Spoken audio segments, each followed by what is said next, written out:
Bonjour à tous, c'est Valérie. Aujourd'hui, j'ai été un petit peu challengée dans le domaine de l'espoir, de l'espérance, dans le domaine de la confiance en Dieu.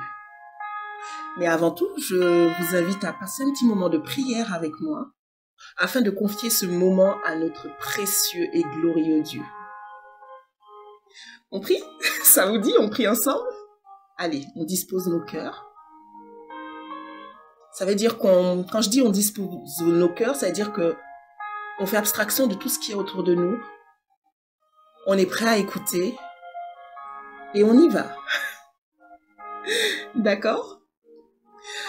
Précieux Jésus, glorieux Dieu, je veux te remercier vraiment de ce moment que je passe avec mes frères et sœurs. Je te remercie vraiment de cette opportunité que tu me donnes aujourd'hui de pouvoir parler en ton nom, de dispenser le message que tu veux que je leur donne.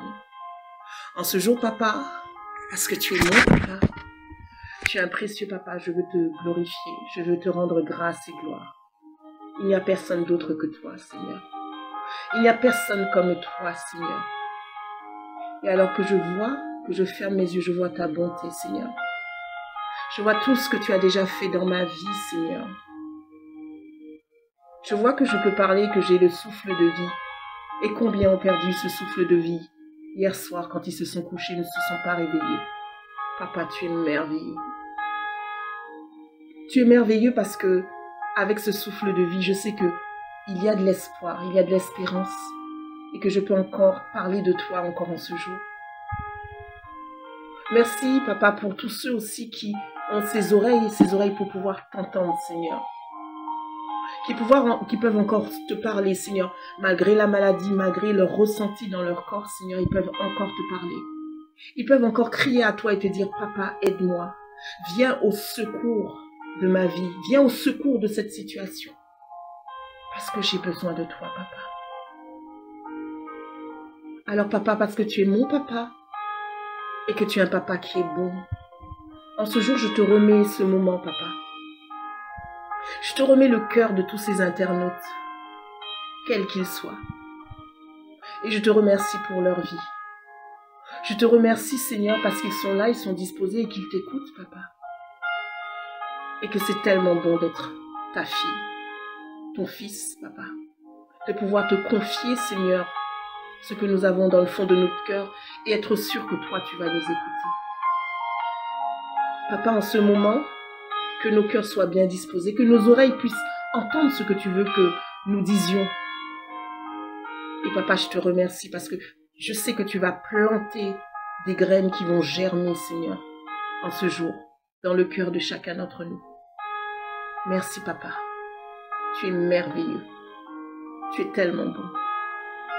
Papa, j'ai tellement envie de rester là et de continuer à te parler, Seigneur, mais je sais que derrière, il y en a qui attendent, papa, qui attendent d'écouter ce que j'ai à dire, Seigneur, sur l'espoir et sur l'espérance.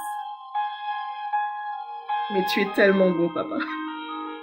Je vais arrêter, mais je continue à te louer dans mon cœur et à te dire à quel point je t'aime, papa. Amen. Amen. On débute, on y va? Vous êtes prêts? Allez. On débute. Alors, pourquoi je vous parle de l'espoir et de l'espérance? Parce que je pense que nous vivons tous chacune et chacun des situations dans lesquelles on se dit « Oh, Dieu ne m'écoute pas, ne m'entend pas, j'ai déjà crié, j'ai déjà pleuré et il ne me répond pas. » Et vous savez, ce matin, je suis allée promener mon chien. Je passe dans la rue, je descends de l'immeuble et je vois des pompiers. Et je les vois en train de s'affairer, monter une nacelle, calculer, faire plein de choses pour arriver, en fin de compte, à gravir 3 étages chez un voisin dont les volets étaient fermés. Et je pense bien qu'il a appelé au secours à un moment. Ce voisin a dû appeler au secours et composer ce numéro de téléphone, donc le 18, le numéro des pompiers, en se disant « Eux peuvent me sauver. J'ai entendu qu'ils pouvaient me sauver. Je sais qu'ils peuvent me sauver. » Et quelle que soit la façon dont la porte est fermée, Quel que soit, même si les volets sont fermés, la porte de ma maison est fermée, même s'il n'y a aucun espoir autour de moi, je sais que eux vont trouver la solution pour me sortir de ma situation. Donc je suis couchée dans mon lit, mais j'ai appelé. Et je reste dans cette attente.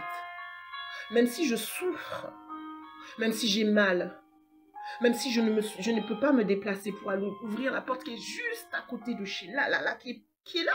Pourtant, cette porte, je peux l'atteindre quand je suis bien. Mais là, aujourd'hui, je ne peux pas l'atteindre. Donc, j'ai composé le 18. Je ne sais pas ce qui se passe derrière la porte, mais j'ai composé le 18. Ils m'ont dit, j'arrive. Ils m'ont dit, ne vous cassez pas la tête, monsieur. On va vous sortir de cette situation. On arrive.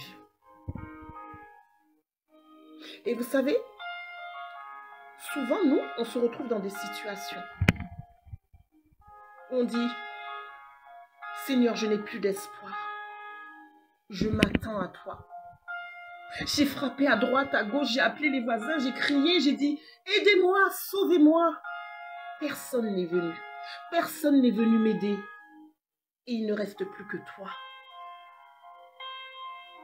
Alors aujourd'hui, peut-être que toi, tu es dans une situation tellement désespérée que tu as dit, Seigneur, il n'y a plus que toi. On m'a dit, j'ai entendu parler de toi. On m'a dit que toi, tu sauvais, que tu m'aimais, que tu pouvais faire des choses pour moi. Donc je m'attends à toi. Je m'attends à toi. Et en passant, je suis surprise parce que j'ai mis une musique d'ambiance donc de Nathanaël B, qui est vraiment un super compositeur inspiré de Dieu. Et j'ai appuyé sur Je m'attends à toi. C'est tellement... Voilà, je m'attends à toi. Et je me rends compte que je suis en train d'écouter. Je vois que c'est 3 heures d'adoration. Je m'attends à toi. D'ailleurs, je vous mettrai les références dans la barre, en bas. Alors, pour revenir à notre sujet, effectivement, tu as dit, Seigneur, je m'attends à toi. Et tu es là dans l'espoir. Et tu te dis, mais comment ça va se passer? Comment il va faire? Comment il va me sortir de cette situation? Et tu attends et tu ne vois rien du tout se passer. Et peut-être que tu te dis, mais il m'a oublié? Je l'ai pourtant appelé? Ça fait un moment que je l'ai appelé et il m'a oublié? Mais vous savez, cette leçon, ce que j'ai vu là, en passant dans la rue, c'est que je voyais les pompiers en train de s'affairer, monter une nacelle, se rendre compte que ça n'allait pas. Ils étaient à 4 en train de se dire comment on va le sortir de là, ça ne passe pas par là, ça ne fait pas. Ils ont monté, franchement, ils étaient avec dans le camion en train de chercher des solutions, mais ils étaient en train de s'affairer. Et j'imaginais cette personne en train de se dire, ils m'ont oublié. Et pourtant, en bas, il y avait des choses qui se passaient. Il y avait le big camion, il y avait tous ces hommes qui étaient là. Je te demande de considérer cette situation par rapport à la situation que tu es en train de passer. Je vais boire mon petit thé. Hein. C'est bien de parler, mais des fois, il faut s'hydrater. Considère cette situation que tu es en train de passer. Et tu te dis, ils m'ont oublié. Tu sais, tu as un papa qui est tellement bon. Tellement bon. Il ne t'a pas oublié. Il est en train de mettre les choses en place pour toi afin que cette situation ne perdure pas. Peut-être que tu as mis quelque part le volet, tu l'as coincé avec un bâton, quelque chose, parce que ce volet ne se baissait pas ou ne se levait pas et ça passe pas. Peut-être que voilà, il y a des choses qui se passent qui empêchent que la situation soit résorbée, se résorbe immédiatement. Mais je vais te dire quelque chose de clair. Papa, qui est un bon papa, est en train de mettre les choses en place pour toi. Et espère en lui. Je vais prendre donc le psaume 27. Le livre des psaumes, c'est un psaume de David. Donc le psaume 27 s'appelle le triomphe de la foi.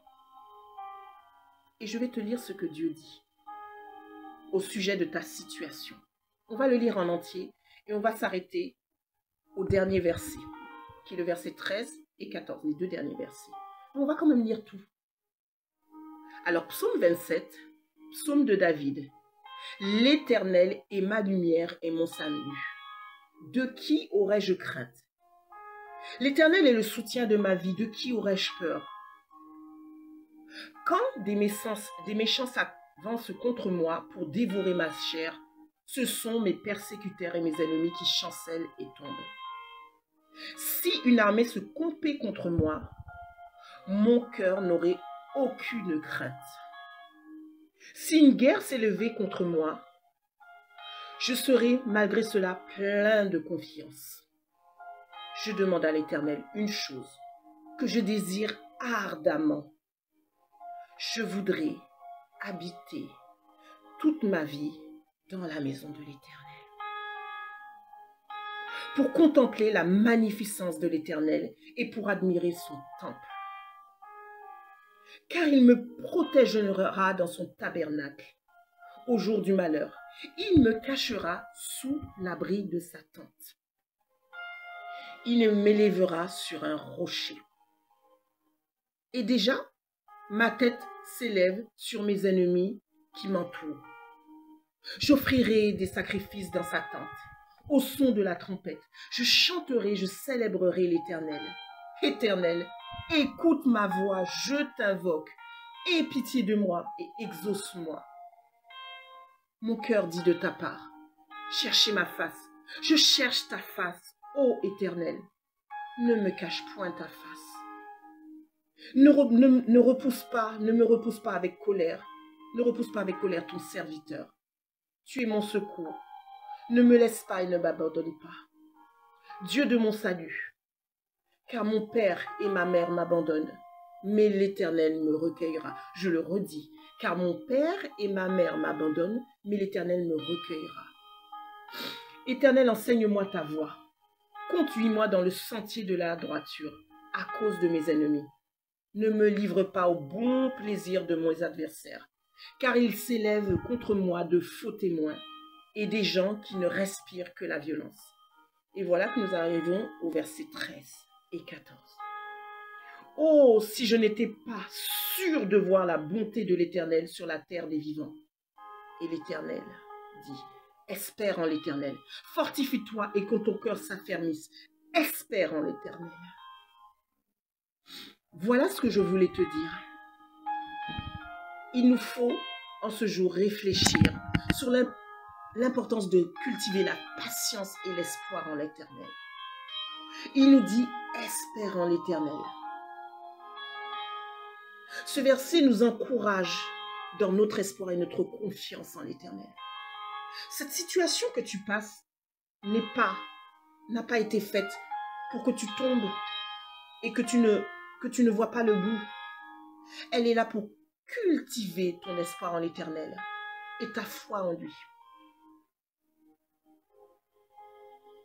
Quand ces pompiers, je suppose que quand cet homme était en train dans son lit, ça fait quand même 3 heures que ça dure. 3 heures.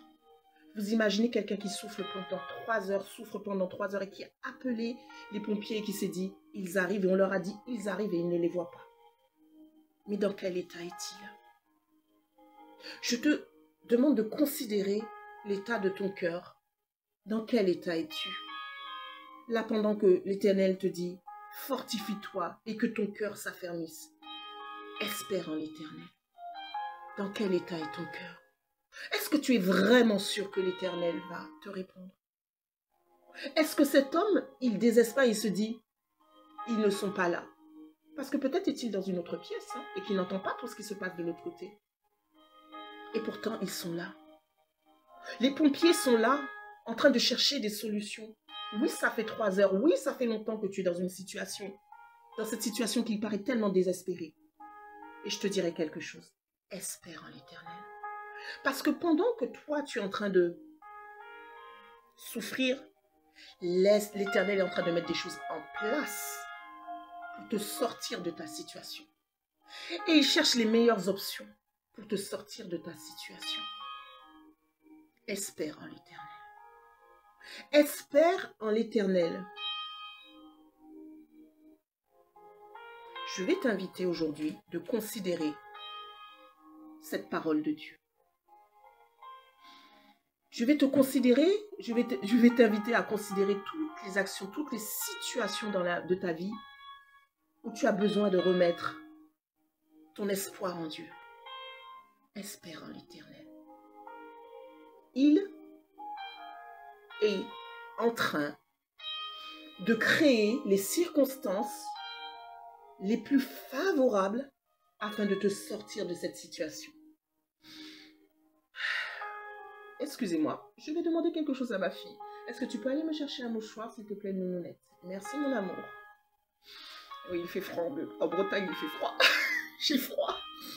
Tu prends dans le paquet, s'il te plaît. Je reste naturelle avec vous. Je fais les choses comme elles se passent. Ne vous en faites pas. Je vais pas me moucher devant vous quand même. Merci, ma couenette. Voilà. Donc, pendant cette situation, pendant que tu es en train de vivre cette situation, le Seigneur est en train de faire quelque chose. Je m'excuse. C'est naturel. Merci, Seigneur. Il y en a qui ne peuvent pas faire cela. Il y en a qui n'ont pas leurs mains, qui ne peuvent pas, qui ont même des tubes dans le nez, qui ne peuvent pas respirer. Quelle opportunité de se moucher. C'est une grâce. Franchement, il y a des choses. J'ai découvert qu'il y a tellement de choses qui sont des grâces pour nous. Alors, je te disais, pense à une situation de ta vie où tu as besoin de cette espérance. Où tu as besoin de considérer, de te rendre compte que le Seigneur est en train de chercher des solutions parce que le Seigneur, il est bon. Il est bon. Il t'a dit, espère en moi. Il fait ce qu'il y a à faire pour te sortir de cette situation. Je vais t'inviter aujourd'hui, tout simplement, à juste lâcher prise et déposer cette situation au pied de l'Éternel. De déposer cette situation au pied de l'Éternel, mais aussi de pratiquer l'espérance et juste le remercier parce que tu sais que cette situation va se résorber.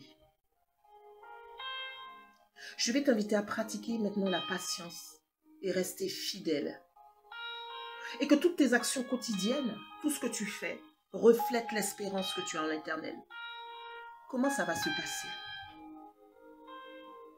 Je vais t'inviter à ne plus murmurer. Je vais t'inviter à, par ta bouche, créer les circonstances afin que cette situation se résorbe. Parce qu'il y a un pouvoir, il y a une puissance dans tes paroles. N'oublie pas. Dieu a créé les cieux et la terre par sa parole. Donc tu crées aussi les circonstances pour te sortir de ta situation par le pouvoir de ta parole. On y va? On remet toutes ces situations dans les mains du Seigneur et on pratique la bonne attitude pour nous sortir de cette situation. On y va. Je vais prier pour vous. Je vais prier pour que vous ayez cette sagesse d'espérer dans la bonne attitude et de croire, de vraiment croire que le Seigneur est en train de vous sortir de cette situation. Allez, on prie. Papa, parce qu'on sait que tu es un bon Père. Tu es un Père aimant et compatissant. Papa, je veux te remercier. Je veux te remercier pour mes frères et sœurs qui remettent maintenant, leur situation entre tes mains. Je veux te remercier, Seigneur, parce que ces situations ne sont pas là pour la mort de leur entreprise. Seigneur, ces situations ne sont pas là, Seigneur, pour les mettre dans des difficultés vitam aeternam. Mais Seigneur, ces situations sont là pour que tu crées les circonstances afin qu'ils aient confiance en toi et qu'ils voient ta bonté, Seigneur, et ta magnificence. Parce que toi, tu es au-dessus de tout, Seigneur. Tu as dit, Seigneur, que la terre est ton marchepied. Toi, tu es dans les cieux, mais tu nous regardes avec ce regard de bonté, avec ce regard d'amour, Seigneur. Et tu es en train de créer les temps, les circonstances afin de nous sortir de cette situation, mais de façon glorieuse, Seigneur, afin que jamais plus elle ne revienne. Alors, Papa, dans le psaume 27, verset 14, tu as dit, espère en l'Éternel. Fortifie-toi et que ton cœur s'affermisse, Seigneur. Seigneur, que notre cœur puisse s'affermir maintenant, Seigneur. Que cette espérance, Seigneur, que tu veux mettre en nous, Seigneur, prenne toute sa place, Seigneur. Que cette espérance, Seigneur, soit ancrée en toi, Seigneur, et non pas dans les circonstances, dans ce que nous voyons, Seigneur. Parce que nous avons espoir, Seigneur, et nous savons que toi, dans l'ombre, tu es en train d'agir. Tu es en train d'agir, Papa. Tu ne nous laisses pas dans les situations dans lesquelles nous sommes. Tu n'es pas un Dieu méchant, tu es tellement bon, Papa. Mais tu crées les circonstances les plus favorables, Seigneur, afin que nous sortions de nos situations de façon triomphante. Alors, Papa, j'espère en toi. Mon frère et ma sœur espèrent en toi. Nous espérons en toi. Nous nous ancrons, Seigneur, dans ta parole qui nous dit « Espère en l'Éternel ». Mon frère, ma sœur, espère en l'Éternel. Cette situation, remets-la à ton Dieu. Espère en l'Éternel. Ne pleure plus. Ne gémis plus. Ne parle plus. Ne médit plus. Mais espère en l'Éternel. Espère en l'Éternel. Amen. Amen. J'espère que cette parole vous a fortifié et vous a fait du bien. Moi, elle m'a fait du bien. C'est bizarre, hein? C'est moi qui enregistre, mais elle me fait du bien. Elle me fait du bien parce que j'ai espéré avec vous. J'ai aussi expérimenté cette parole à un moment qui était tellement crucial dans ma vie. Où tout était désespéré. Je l'ai entendu cette parole qui disait « Espère en l'Éternel ». Et j'ai les résultats aujourd'hui de cet espoir que j'ai mis en Jésus, en mon Dieu, en ce Dieu si puissant. Et il m'a sorti d'une situation désespérée. Et c'est pour ça que moi je l'appelle le Dieu des situations désespérées. Il est la révélation que j'ai de Dieu, c'est qu'il est le Dieu des situations désespérées. Parce que je l'ai expérimenté. Alors mon frère, ma soeur, espère en l'Éternel. On va se quitter sur cela. Je vous remercie de m'avoir écouté. Si vous n'êtes pas abonné, abonnez-vous. Et on se dit rendez-vous vendredi. Que ce soit aujourd'hui que vous écoutiez cette parole ou que ce sera demain, dans un an, dans 10 ans, la parole, elle agit. Espère en l'Éternel. Fortifie-toi et que ton cœur s'affermisse. Espère en l'Éternel. C'est le verset 14 du psaume 27. Je vous laisse sur cela. Allez, bye.